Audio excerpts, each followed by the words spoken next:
Hey guys, this is Tyler Guest. I'm going to show you guys how to do a hypnosis pre-talk, but first I want to talk to you guys a little bit about ethics.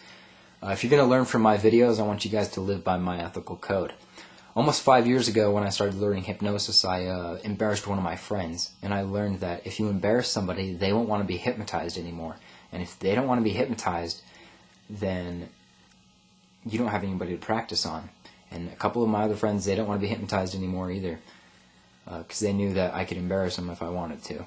Alright, so you need to be ethical. Now this is the code. If you don't feel comfortable doing it, then don't make somebody else do it. Okay? If you don't want to get up on stage and dance in front of other people, then don't make somebody else do it. Okay? That's what I live by. If you're going to learn from my videos, I want you to live by that. If you can't live by that, unsubscribe from my channel and stop watching this. Okay? I don't want to be responsible for people hating hypnosis because of you. Okay? So, if you're going to watch this video, I want you to live by that. Okay, we're going to teach you how to do the hypnosis pre-talk. We're going to fly through this so we can fit it in one video. So I'm going to be speaking really quick. Keep up. Rewatch the video so you can learn everything. Okay, here we go. There's 3 reasons why we do a hypnosis pre-talk. Number 1 is to educate. Number 2 is to build trust and rapport. Number 3 is to dispel any myths, fears, or misconceptions. Okay, number 1 is to educate. Now, the definition of hypnosis is the bypass of the critical factor of the conscious mind and the establishment of acceptable selective thinking. Now, what is the critical factor? The critical factor is the part of the mind that rejects suggestions or second guesses something. Okay, if you've ever second guessed something, that's your critical factor in action. Okay, acceptable selective thinking. With acceptable selective thinking, we find something that the conscious and the subconscious mind can agree upon, and we select something like quitting smoking or losing weight.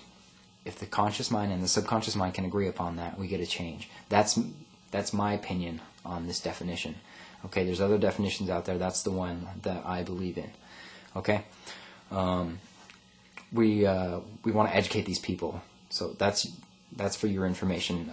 We want to give them some interesting facts about hypnosis. Some interesting facts are that everybody goes into hypnosis at least 7 times a day without even realizing it. An example of that would be when you're driving down the road, your mind begins to wander off and you realize you just missed your exit. Okay. Another example is when you're reading a book, you get to the bottom of the page, you can't remember what you just read. That's an example of natural occurring hypnosis. Alright. When we're doing hypnosis, we need to be confident. How do we become confident? The best way to become confident is by doing hypnosis. You just can't start out being perfect. You have to be really crappy. And as you level up, you learn a lot more. If you were perfect, you wouldn't have learned anything. Okay?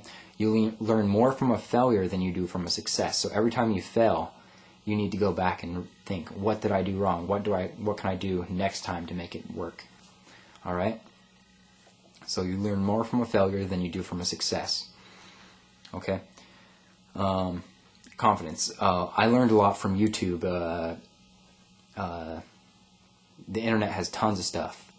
There's lots of free information out there. You just got to find it. A lot of people say, how did you learn hypnosis? I say, I didn't learn it, I studied it. I studied it all the time. There's lots of videos you can learn from on YouTube. There's free information out there. Okay, you need to study it. If you want to be good at it, you have to study it. Number 2 was to build trust and rapport.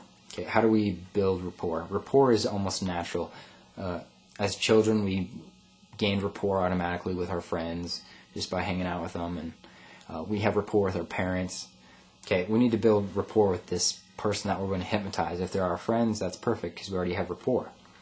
Okay, we want to joke around with them, make some jokes, make them feel comfortable. Do not freak them out. They're already freaked out enough about hypnosis. Okay, do not freak them out. Okay, so you want to fake it until you make it. If you don't know what you're doing, you need to research it a little bit more. If you're not comfortable with regression, stay away from regression. There are some things that can pop up, such as abreactions, and you need to know how to handle those professionally. Okay? If you don't know how to handle that, stay away from that stuff. Stay away from regression unless you're trained in it. but fake it until you make it. If this is your first time hypnotizing a person, you need to act like you know what you're doing, okay? Act like you know what you're doing. You wouldn't want to go to a dentist that doesn't know what he's doing. Same with people. They don't want to go to a hypnotist that doesn't know what he's doing, okay?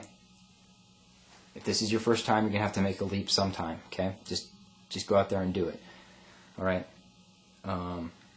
You need to have that confidence, project that confidence. If you're shaking and your voice is trembling, people are going to pick up on that and know that you're not being confident. So you need to just practice hypnosis. The best people to practice on are not your family.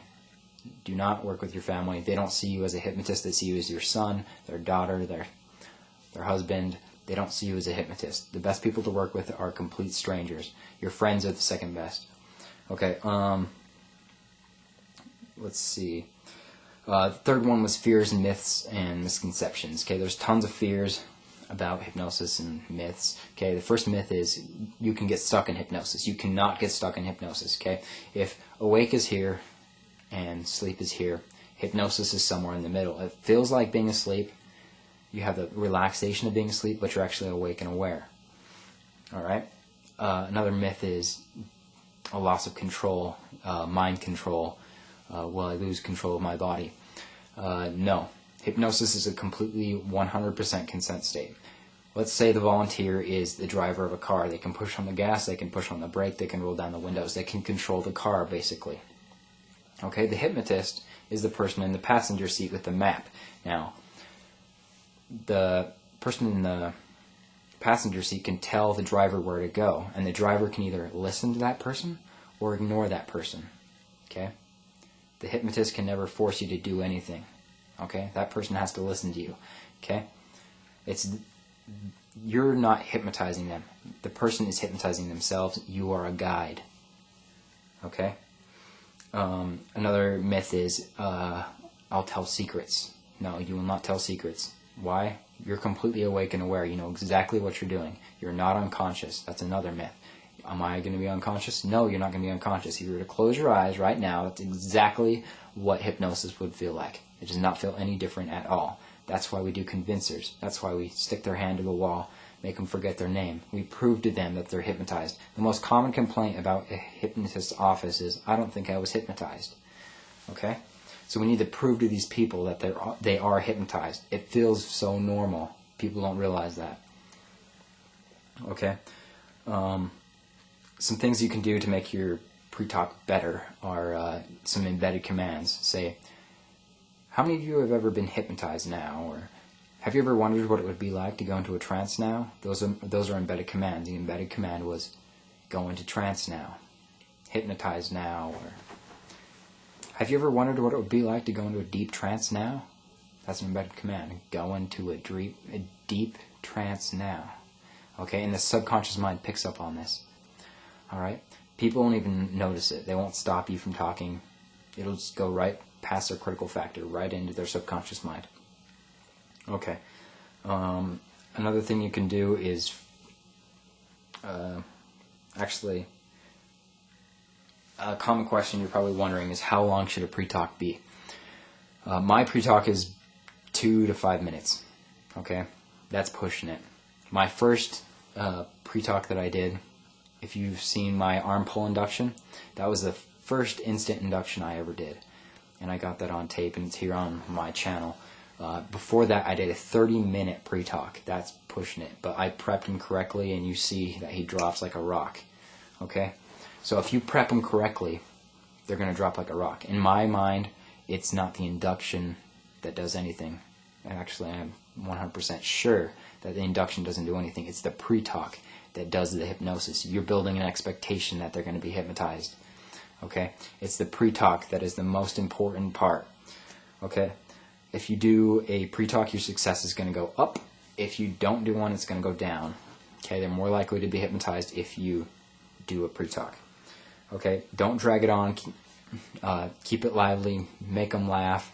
Okay, you have everything you need to do a pre-talk. Okay, if you have any questions, post a comment. Do a little thumbs up. Okay, this is Tyler Guest. You have everything you need, and remember that ethical code. Don't make somebody do something that you wouldn't feel comfortable with. All right, see you guys later.